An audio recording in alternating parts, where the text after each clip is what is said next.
ladies and gentlemen. The very word secrecy is repugnant in a free and open society, and we are, as a people, inherently and historically opposed to secret societies, to secret oaths, and to secret proceedings. We decided long ago that the dangers of excessive and unwarranted concealment of pertinent facts far outweighed the dangers which are cited to justify it. Even today, there is little value in opposing the threat of a closed society by imitating its arbitrary restrictions. Even today, there is little value in ensuring the survival of our nation if our traditions do not survive with it. And there is very grave danger that an announced need for increased security will be seized upon by those anxious to expand its meaning to the very limits of official censorship and concealment. That I do not intend to permit to the extent that it's in my control. And no official of my administration, whether his rank is high or low, civilian or military, should interpret my words here tonight as an excuse to censor the news, to stifle dissent, to cover up our mistakes, or to withhold from the press and the public the facts they deserve to know.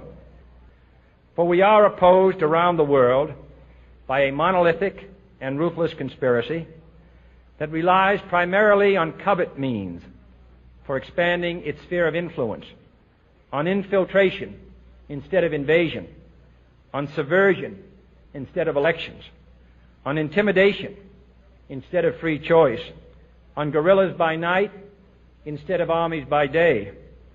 It is a system which has conscripted vast human and material resources into the building of a tightly knit, highly efficient machine that combines military, diplomatic, intelligence, economic, scientific, and political operations. Its preparations are concealed, not published. Its mistakes are buried, not headlined. Its dissenters are silenced, not praised. No expenditure is questioned, no rumor is printed, no secret is revealed. No president should fear public scrutiny of his program, for from that scrutiny comes understanding, and from that understanding comes support or opposition, and both are necessary. I am not asking your newspapers to support an administration, but I am asking your help in the tremendous task of informing and alerting the American people. For I have complete confidence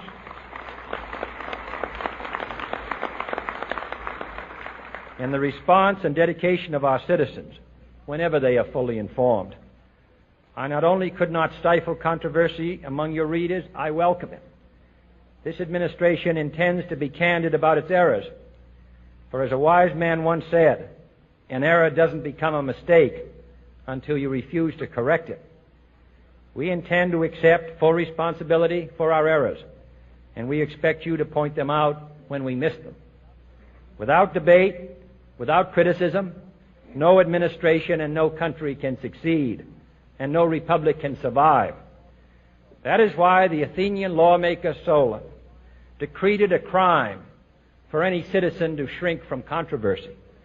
And that is why our press was protected by the First Amendment, the only business in America specifically protected by the Constitution, not primarily to amuse and entertain, not to emphasize the trivial and the sentimental, not to simply give the public what it wants, but to inform, to arouse, to reflect, to state our dangers and our opportunities, to indicate our crises and our choices, to lead, mold, educate, and sometimes even anger public opinion.